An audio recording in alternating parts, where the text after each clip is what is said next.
When it began, there was no intention. There was no set ideal to which I could refer, for I was lost. A white speck that lay lost amidst the enormity of a blank canvas. But I had such a thirst to learn. All that was left was to ignite in you the passion to teach. And so this came to be, documentation of lessons, happiness, life, frustration, anxiety, love, death, and grief.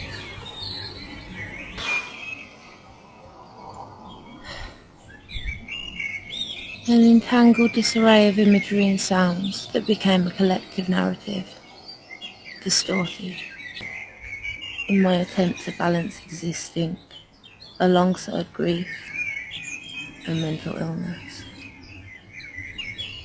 Here I offer to you a small piece of the world encircling life, my life.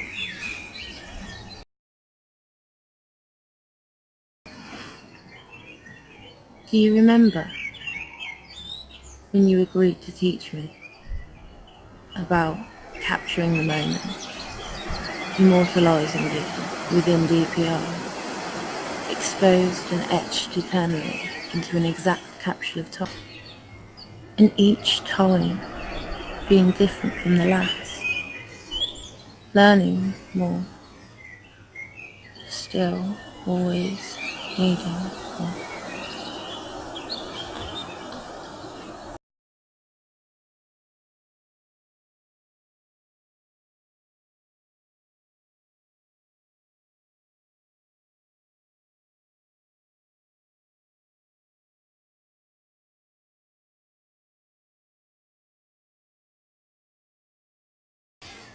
A journey so familiar, the landscape becomes second nature.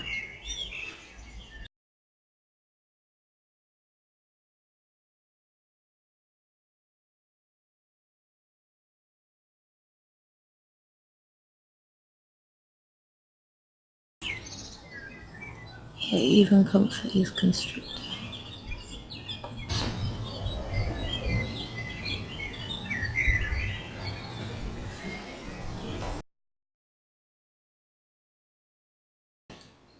But it is as I sit, reflect and hear and not there, that I become painfully reminded of that which I was already too aware.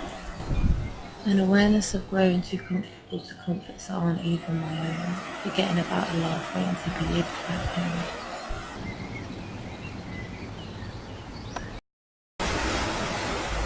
It's so easy to forget that although I'm with you, it doesn't actually make the stars shine any brighter. Forget, even in your presence, the dark nights can't grow any lighter. But how could I not believe, when in my loveful eyes these lights appear to burn more brightly than any other time? What if, in time, all we can produce are cracked forgeries that hold no substance?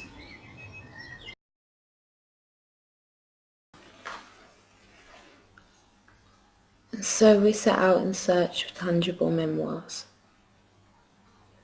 seeking out animals and demons and the fat men that lay gathered in darkness,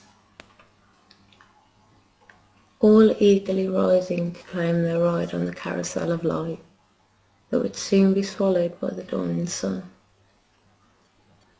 And in the darkness, lights began to dance upon hilltops, and roof tiles flew up sparks that scorched the only night sky we would share for some time, as demons and dragons soared into life.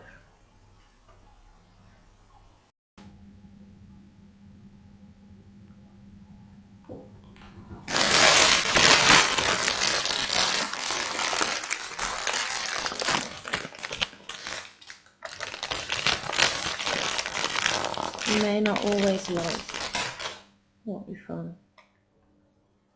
Sometimes my vision becomes blackened, a mass undefined, and in my madness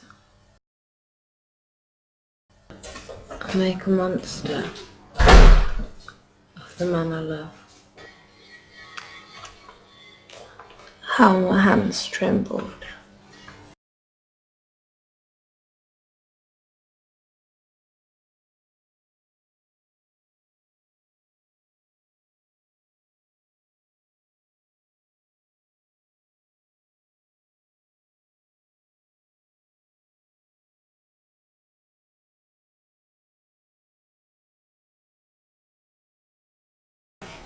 I don't have the strength to be without you.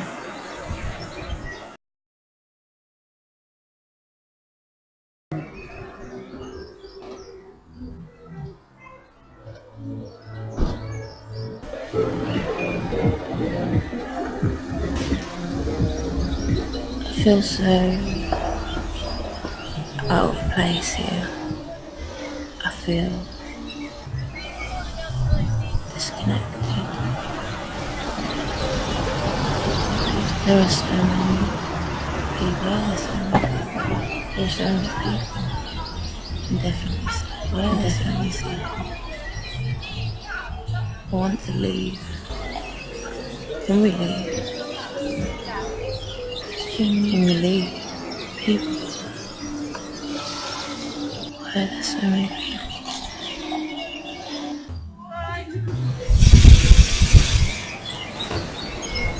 When it becomes too much, I remit to the wind.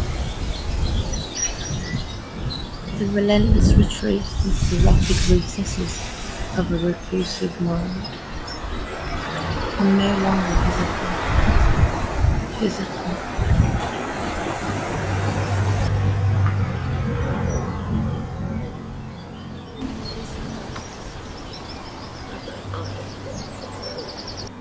Makes you think funny thoughts, death, grief. The kind of funny thoughts that hold absolutely no hilarity within them at all. And all the while the flowers seem to gleam so differently in the sun as the wind beckons them back and forth, torrents lulling you, its most tender tendrils pulling you softly yet firmly through your pain. It should, but it doesn't. Stir me from this morbid reverie.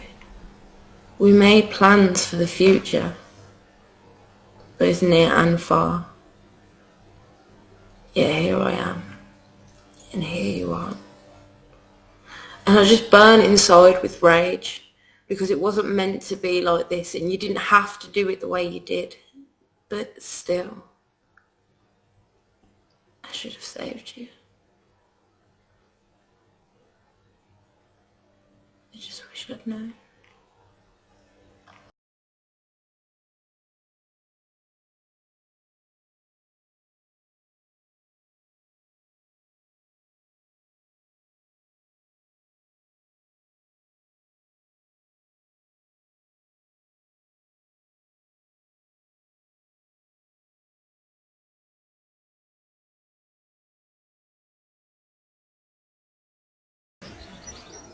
And the talk continues.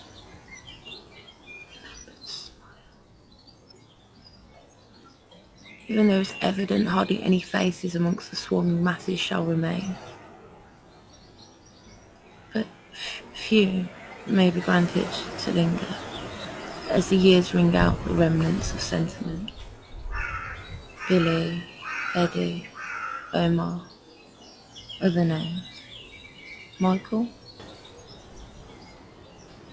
No others seem to matter, other than those that mattered most. Ismail, Abigail, Jessica, Jeff.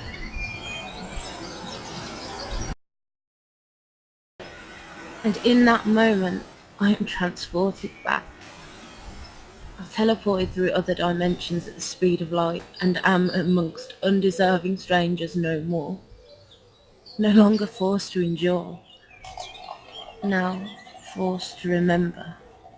Trivial things, perhaps pointless things. Moments relived. Feelings.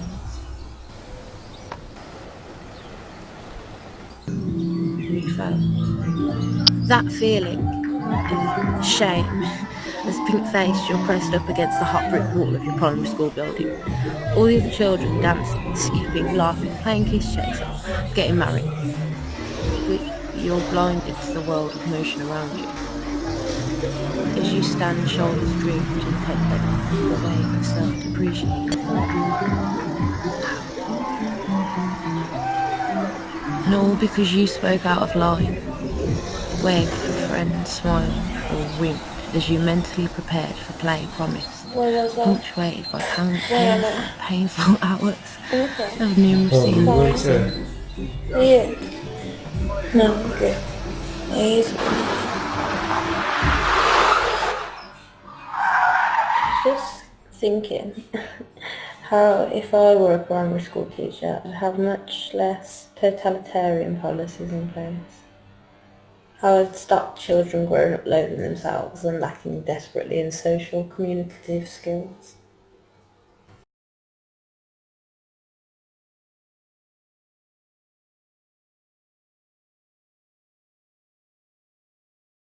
Were you actually? Yeah? Why? Is that weird? You're such a prick sometimes. Huh? You're such a prick sometimes. I'm such a prick sometimes. Issy says he can't keep up with my train of thought, with the swings and roundabouts of my mood. The truth is, neither can I. And I'm so very tired. And how I know he grows tired of the days when I simply cannot go outside.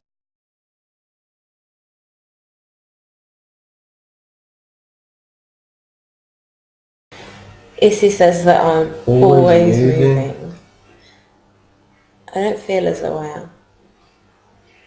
I feel very static most days. But I was intrigued. And I guess maybe there is some truth in it. Hurricane Holly tears through the house, tormenting and trampling all in my way.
For these hands all too often break what they intend to mend.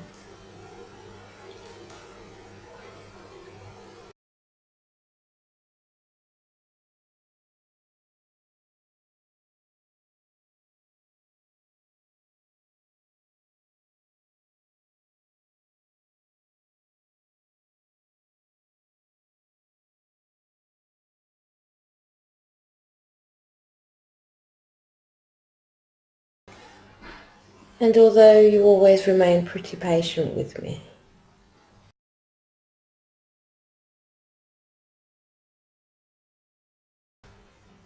I figured perhaps it was time to find a new muse. But this distance before never revealed any holds to bar, as I glimpsed you fleetingly, a willing muse from afar.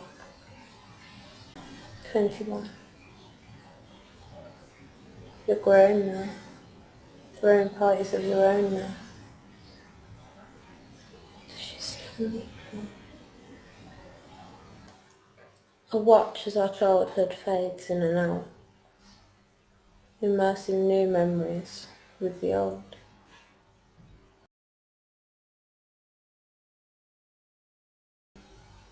I still make wishes on stars.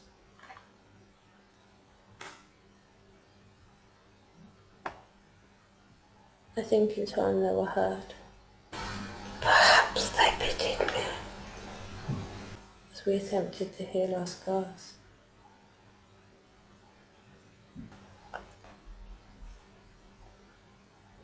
I am you, hermana, as you are me. And I have learnt that now is always the best time to mend and make things right. I'm sorry. I almost left you. More than once. But I'll never put you through that again. Promise.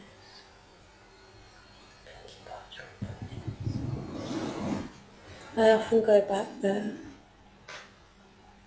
to my mind's own personal planet. I stay there for long periods of time. But sometimes a strange fear grips me. What if I can't restart my spaceship? What if I could never leave here?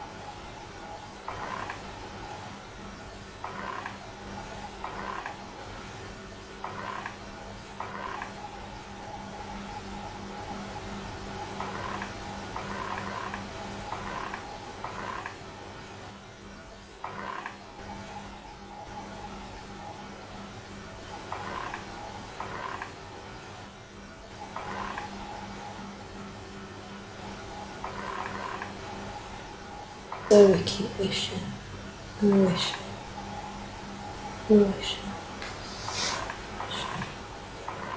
and wishing. Where do you want to go?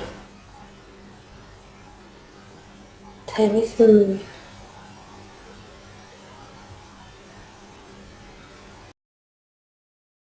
But there is a love that keeps me grounded. And it is always love that pulls me back again.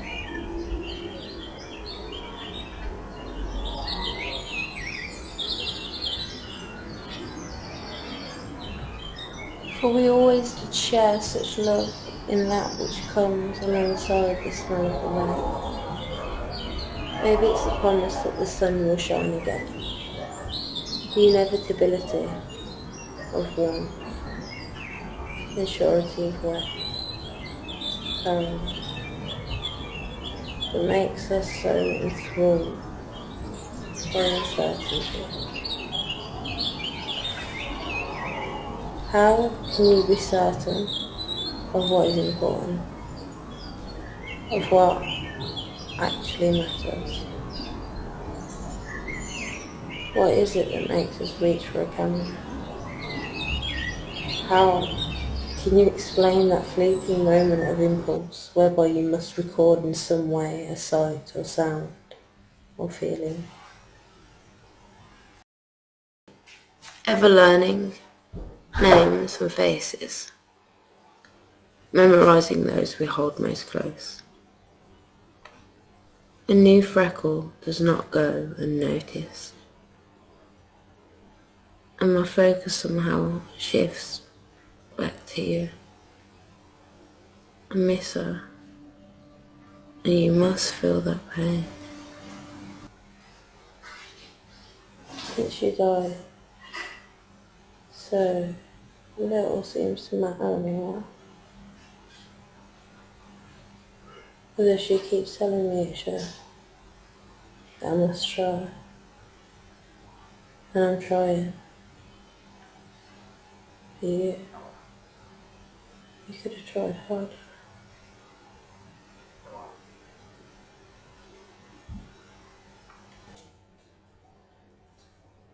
It is only upon looking back we realise those meaningless moments seemingly matter the most.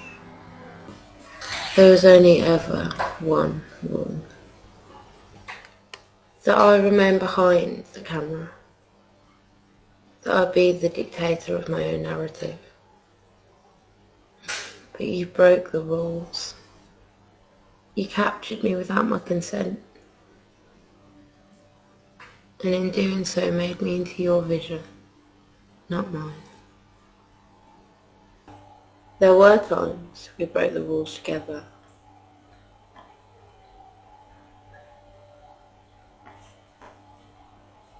And I could always sweet talk us out of any situation.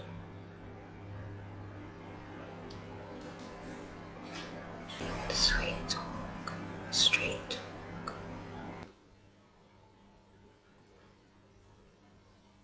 Do you remember our mate Chris? Wonder where he is now.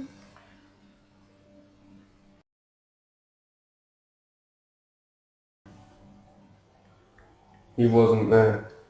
He wasn't there. He never is anymore. I do worry about our mate Chris.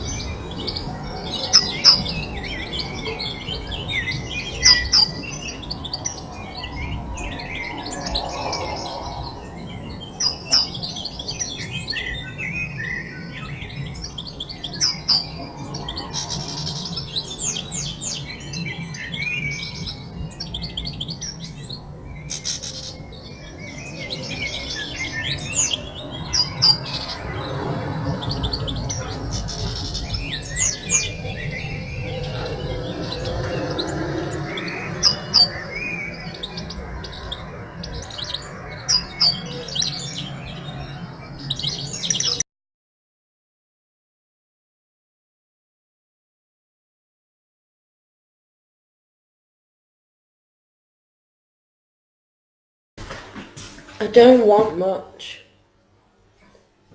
I don't.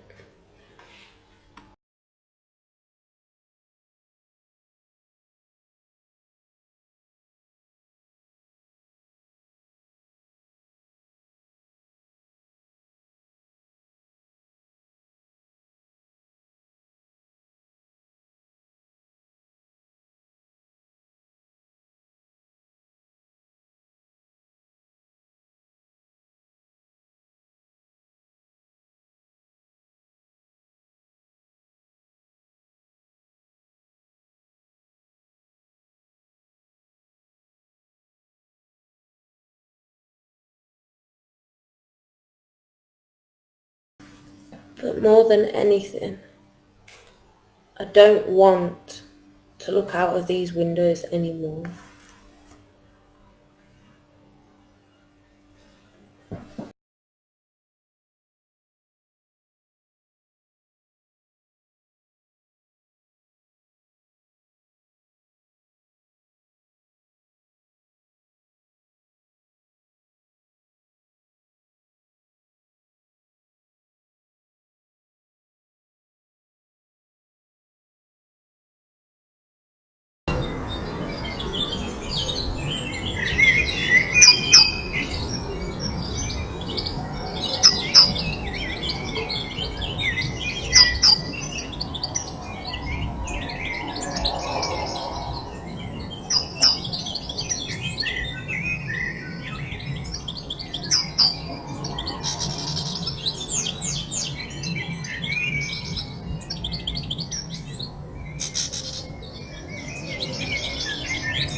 Yes, I know it's not my fault.